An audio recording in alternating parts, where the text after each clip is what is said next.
श्रद्धांजलि अर्पित करेंगे और हमें उनके जीवन के बारे में प्रकाश डालेंगे और स्वतंत्र संग्राम में उनके योगदान की जानकारी देंगे। अब स्नेह उदात मंगल पांडे की भूमिका निभाते हुए जशवती लाला लाजपत राय की भूमिका निभाते हुए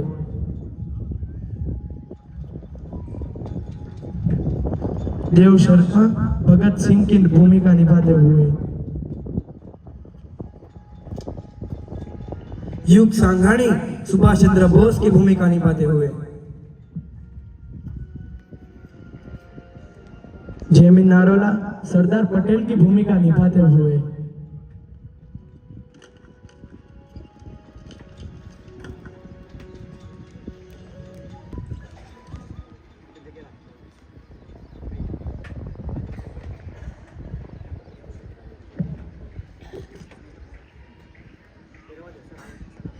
My dear brothers and sisters of this land, I am Mangal Pandey. Today we find ourselves at the crossroad of history.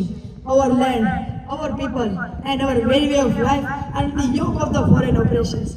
The Britishers, who once arrived as traders but hold us captive in our own land, they disrespect our traditions, impose unjust taxes and strips us of our dignity. But I say, enough is enough. We are the warriors, sons of the soil, born to protect and uphold the honor of our motherland.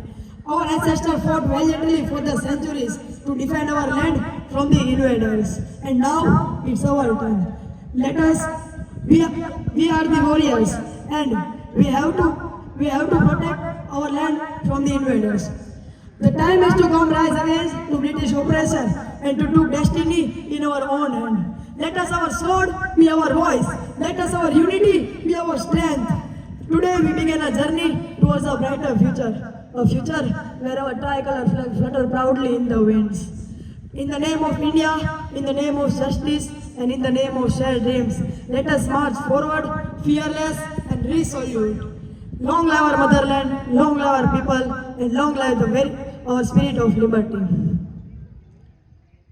I refuse to use a cartridge made of cow and which was loaded in new Enfield rifle, but we have refused. Jai Hind, Jai Bharat, Vande, Vande, Bharat Mata ki, Bharat Mata ki.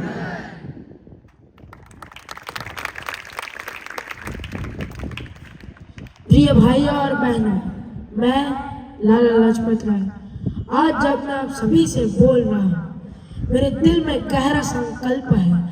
हमारी प्रिय धरती माँ भारत स्वतंत्रता की लड़ाई में एक महत्वपूर्ण समय पर है और यह हमारा कर्तव्य है कि इस अवसर का सामना करें और अपने अधिकार और स्वतंत्रता के लिए लड़े। हम आप सभी के सामने एक नम्र जनसेवक के रूप में खड़े हैं, लेकिन एक सशक्त स्वतंत्रता और न्याय के पक्षधर के रूप में भी। गुलामी की जंजीरें हमें बहुत लंबे समय से बंधे हुए हैं, लेकिन अब हमें उठने का और विश्व के राष्ट्रों के बीच हमारी जगह लेने का समय है। हम एक ऐतिहासिक और गर्वशाली भूमि है, परंतु हमारा वर्तमान अत्याचार और शोषण की क्षीण होते जा रहा है। इस स्थिति को सुधारना हमारा कर्तव्य है और आने वाली पीढ़ी के लिए एक उज्जवल भविष्य का मार्ग प्रशस्त करना है। इसको प्राप्त करने के लिए हम सबको एकजुट रहकर स्वतंत्रता के प्रति हमारा समर्थन में दृढ़ विश्वास रखकर आगे बढ़ना होगा। हमें हमारे भेदभाव को छोड़कर एक होकर आगे बढ़ना होगा, तभी हमें हमारे राष्ट्र की स्वतंत्रता के लिए लड़ना होगा। अहिंसा हमारी आयुध में एक प्रबल हथियार है और हमें इसे बड़ी समझदारी और प्रभावी तरीके से उपयोग करना चाहिए। आओ हम महात्मा गांधी के पथ पर चले और सत्य, अहिंसा और आधीनता के सिद्धांतों को अपनाएं और एक मायनेदार परिवर्तन लाने का प्रयास करें।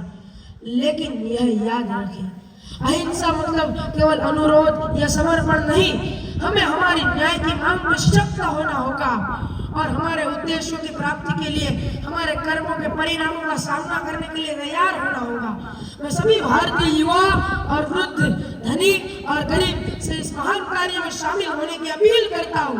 हमें त्याग करने और कठिनाइयों का सामना करने के लिए तैयार होना होगा, क्योंकि स्वतंत्रता का मार्ग आसान नहीं है। हमारी संघर्ष केवल राजनीतिक स्वतंत्रता के लिए नहीं, परंतु सामाजिक और आर्थिक स्वतंत्रता के लिए भी है। हमें गरीबी, अशिक्षा और समानता को हमारे समाज से समाप्त करने के लिए काम करना होगा, तभी हम स्वतंत्र बोल पाएंगे। इनकलाब, इनकलाब, इनकलाब, भारत माता की। इन्हीं शब्दों के साथ मैं अपनी वाणी पर विराम देता हूँ। अस्तु। जय हिंद, जय भारत। मेरे प्रिय साथियों और मित्रों, मैं भगत सिंह आज जब आपके सामने प्रस्तुत हूँ, मुझे गर्व और दुख दोनों महसूस होता है। गर्व क्योंकि मैं एक राष्ट्र को बनते देखता हूँ जो अपनी सच्ची क्षमता के साथ जाग रहा है। दुख क्योंकि मैं देखता हूँ कि दुश्मनी और बुराई हमारी मातृभूमि को घेर रही है। हम अपने आप को विदेशी शासन के पक्षपात में फंसा हुआ पाते हैं। हमारी आवाजें तक दबाई गई हैं, हमारे सपने कैद हैं। लेकिन ना डरें, क्योंकि मैं आप सभी को बता देना चाहता हूं कि अब ये अंधेरा नहीं चलेगा। हम सिर्फ स्वतंत्रता की लड़ाई नहीं लड़ रहे, हम अपनी मातृभूमि की आत्मा के लिए लड़ रहे हैं। स्वतंत्रता की लड़ाई केवल एक राजनीतिक युद्ध नहीं है, ये हमारी आत्मसम्मान स्वनिर्धारण की लड़ाई है। हम तब तक शांत नहीं बैठ सकते जब तक कि इम्पीरियलिज्म के बोझ के नीचे हमारे लोगों की आत्माएं दुखती हैं। मैं प्रत्येक भारतवासी से ये निवेदन करना चाहता हूं कि उठें, एकजुट हों और हम पर दबाव बना रही बाहरी शक्तियों का सामना करें।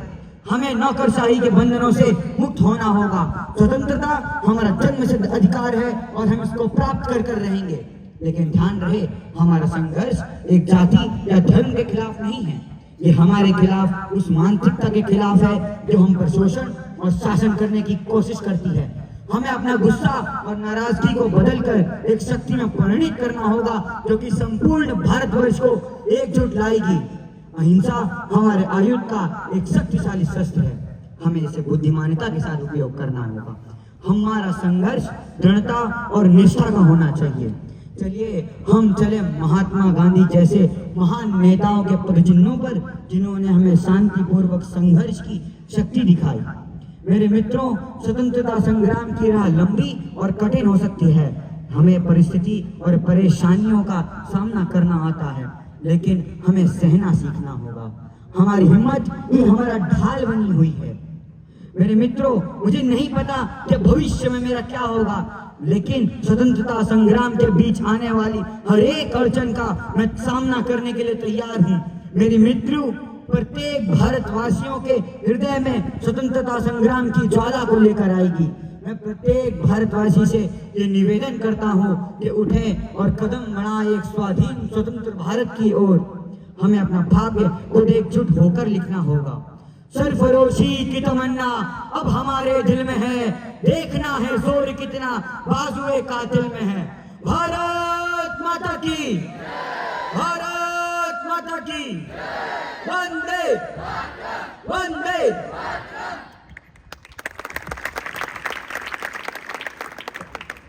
मैं सुभाष चंद्र बोस।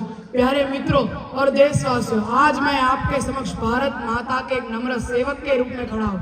हमारी धरती लंबे समय से विदेशी शक्ति की तानाशाही राज में है और अब हमारे उठने का समय आ गया है। हमारी आजादी को वापस लेने का समय आ गया है। स्वतंत्रता का मार्ग इतना आसान नहीं है, यह मुश्किल और बलिदानों से भरा है, लेकिन हमें याद रखना चाहिए कि स्वतंत्रता हमारा जन्मसिद्ध अधिकार है और इसे हासिल करने तक हम आराम नहीं करेंगे। इस महान लक्ष्य को प्राप्त करने के लिए हम सबको एक साथ झुंड होना होगा। हमारे समाज में, राज्य में जो न्याय, अन्याय, भेदभाव का कायम हो रहा है, उन्हें छोड़ देना होगा। हम सबको भारत के मुख पे एक साथ खड़ा होना होगा, जो हमारे भारत देश को प्रेम देते हैं। मैं हर एक देशवासियों से अपील करना चाहता हूँ कि धरती के हर एक कोने से स्वतंत्रता के महायज्ञ में शामिल होने के लिए तो चलो भेदभाव से ऊपर उठे और एक मुक्त भारत बने। मुझे पूरा विश्वास है कि भारतीय समर्थन और समर्पण के उपदेश से आगे बढ़ेगा। तो चलो साहस से आगे बढ़े, यह जानते हुए कि हमारा मकसद न्याय संगत है और हमारा भाग्य हमारे हाथ में है। अपनी ताकत पर भरोसा करो, अपनी ताकत पर भरोसा करो। उधार की ताकत तुम्हारे लिए ताकत है। तुम मुझे खून दो, मैं तुम्हें आजादी दूंगा। तुम मुझे खून दो, मैं तुम्हें आजादी दूंगा। भारत माता की, भारत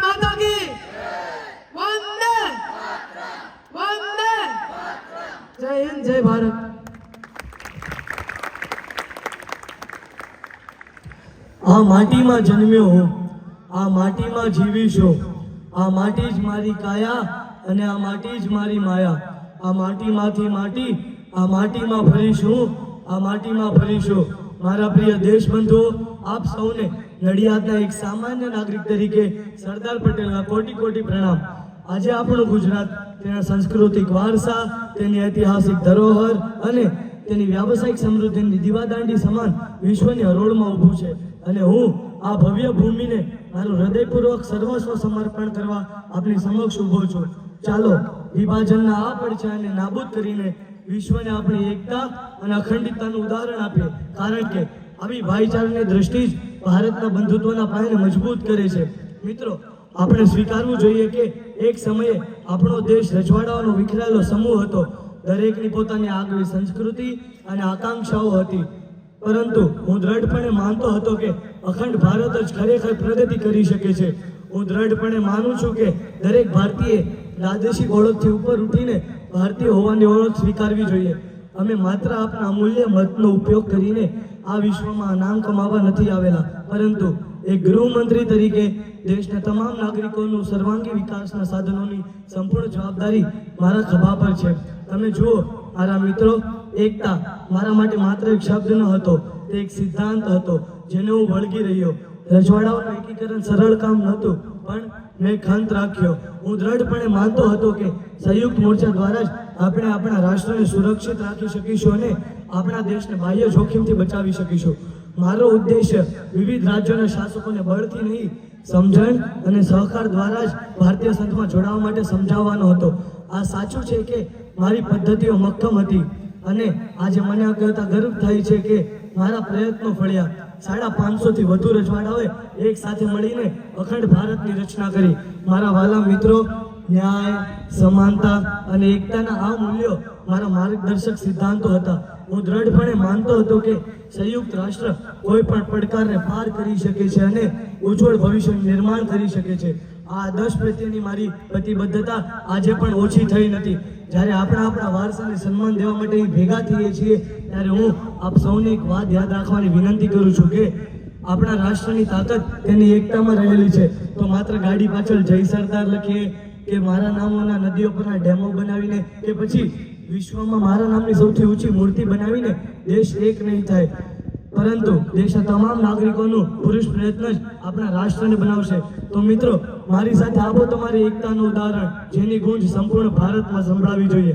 ભારત માતા કી, ભારત માતા કી, ભારત માતા કી, વંદે વંદે. જય હિન્દ, જય ભારત.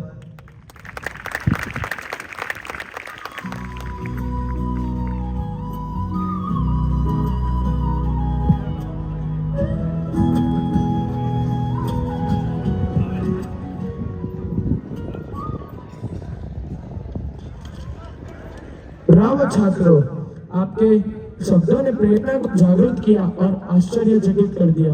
बहुत बढ़िया. छोड़ो कल की बातें, कल की बात पुरानी, नए दौर में लिखेंगे मिलकर नई कहानी. हम हिंदुस्तानी, हम हिंदुस्तानी, हम हिंदुस्तानी, हम हिंदुस्तानी.